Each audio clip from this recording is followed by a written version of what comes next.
Selamat pagi Bapak Ibu Saudara-saudara jemaat yang diberkati di dalam Tuhan kita Yesus Kristus. Salam. Pelayanan firman Tuhan pada pagi hari ini tanggal 20 Agustus 2021 berdasarkan Almanak GKE dari surat Roma pasal 13 ayat yang ke-11 sampai dengan ayat yang ke-14 dengan perikop kasih adalah kegenapan hukum Taurat. Sebelum kita membaca dan mendengarkan firman Tuhan, marilah kita berdoa sejenak. Ya Allah, Bapa kami di dalam Tuhan kami Yesus Kristus, bersyukur buat hari yang baru yang selalu Tuhan karuniakan kepada kami masing-masing. Pada pagi hari ini kami hendak membaca dan merenungkan sejenak akan firman Tuhan.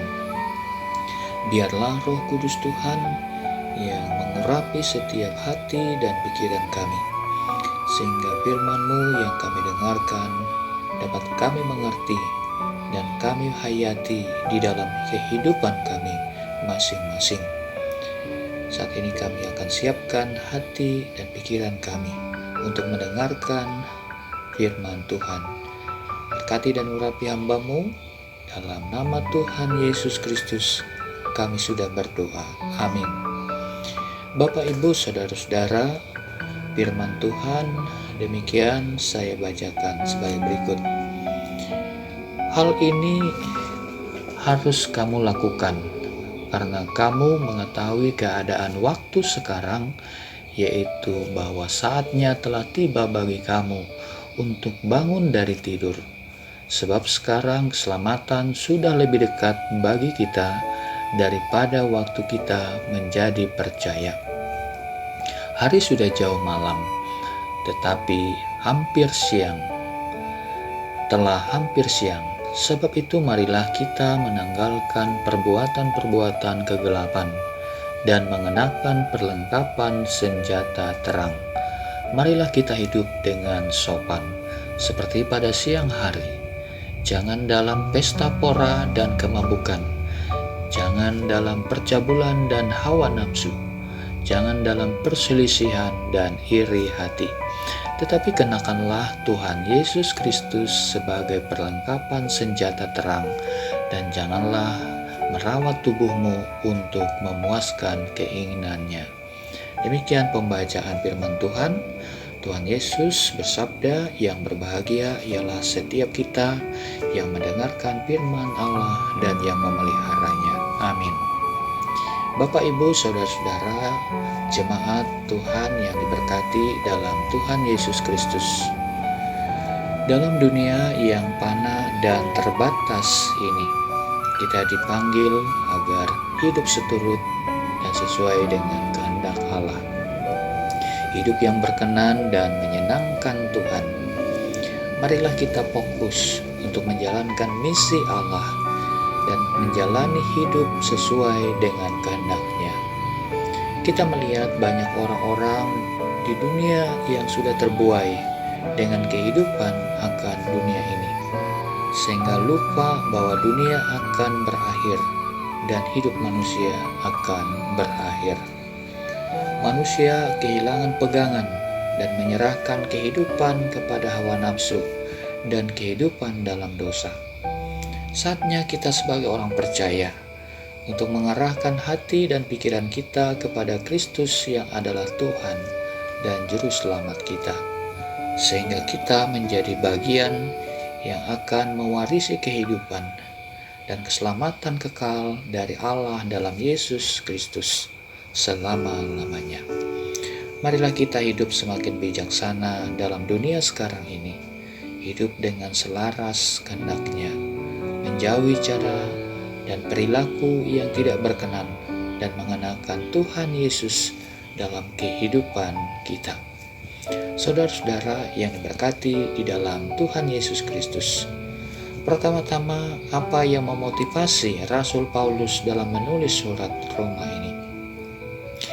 yaitu misi penjangkauan orang-orang Spanyol. Paulus ingin mengharapkan bantuan orang-orang Kristen di Roma supaya ia bisa menyampaikan Injil kepada orang-orang di Spanyol dengan Injil Tuhan. Ia mengetengahkan akan bahaya dari orang-orang di Yerusalem untuk menyerahkan persembahan kepada orang-orang Kristen di Yerusalem. Orang-orang Kristen Roma diperhadapkan pada pilihan, apakah mereka mau terus-menerus berada dalam murka Allah atau hidup dalam anugerah Allah yang menyelamatkan. Hal kedua adalah motivasi orang-orang percaya agar hidup selaras dengan kehendak-Nya. Kedatangan Tuhan sudah dekat. Marilah hidup bijaksana, sopan dalam dunia saat ini. Dunia ini akan berakhir dan digantikan dengan dunia yang baru. Dunia lama telah berakhir dan dunia baru dalam Kristus telah hadir sekarang dan kini. Keselamatan Yesus Kristus sudah mulai dinikmati dan akan sepenuhnya nanti dalam dunia yang akan datang, di mana Allah memerintah sebagai Raja. Saudara-saudara yang diberkati di dalam Tuhan kita Yesus Kristus, nasihat pertama ialah sudah tiba saatnya kita bangun dari tidur. Ayat yang ke-11. Tentulah yang dimaksudkan dengan kalimat ini adalah bangun dari tidur secara rohani. Paulus mengingatkan di sini, manusia yang masih berkanjang di dalam dosa dan kehidupan yang gelap dan tidak mengenalkan Kristus sebagai kebenaran, hidup dalam murka Allah. Dan manusia hidup dalam dosa berarti di bawah murka Allah. Hal inilah yang memotivasi setiap orang percaya agar mengarahkan hidupnya selaras dengan kehendak Allah. Yang kedua, hari sudah jauh malam dan hampir siang pada ayat 12. Mengenai kedatangan Tuhan Yesus, tidak ada yang tahu kapan Ia datang. Itu artinya kita mempersiapkan diri, menggunakan waktu dan kesempatan, melakukan yang terbaik bagi Tuhan, selalu siap sedia menyambut kedatangannya. Maka dari itu, orang percaya harus menanggalkan pakaian kegelapan dan mengenakan perlengkapan senjata terang. Seperti pada siang hari, marilah kita hidup dengan sopan, jangan dengan pesta pora dan kemabukan, jangan dalam percabulan dan hawa nafsu, jangan dalam perselisihan dan iri hati, karena hidup yang demikian tentulah tidak layak di hadapan Tuhan. Yang ketiga, kenakanlah seluruh perlengkapan senjata Allah, ayat 13 dan 14. Orang yang mengenakan perlengkapan senjata terang adalah orang yang selalu berseru kepada nama Tuhan. Ayat ini mengajarkan agar kita selalu mengarahkan setiap langkah dan kehidupan kita kepada keinginan dan kehendak Allah, yaitu hidup di dalam roh dan berjalan dalam tuntunan roh.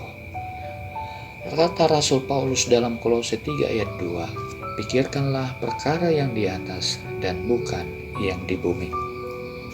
Saudara-saudara yang diberkati dalam Tuhan kita Yesus Kristus, dunia sudah semakin gelap dan menuju kepada kehancurannya. Karena itu, nasihat Rasul Paulus dalam Roma ini sungguhlah tepat, supaya kita mempersiapkan diri kita dengan baik, menanggalkan setiap perbuatan-perbuatan kegelapan, dan mengenakan perlengkapan senjata Allah, sehingga kita hidup layak di hadapan Tuhan Yesus Kristus. Masa COVID-19 kita percaya adalah kesempatan kita untuk mendekatkan diri kita kepada Allah di dalam Tuhan Yesus. Medsos sebagai sarana kita semua di masa pandemi ini sangat bermanfaat positif membangun keintiman kita dengan Tuhan, sehingga iman kita tetap kuat, semakin berakar di dalam Tuhan Yesus Kristus. Kiranya renungan firman Tuhan pada pagi hari ini senantiasa menguatkan, meneguhkan, dan memberkati saudara-saudara sekalian. Tuhan Yesus memberkati. Amin.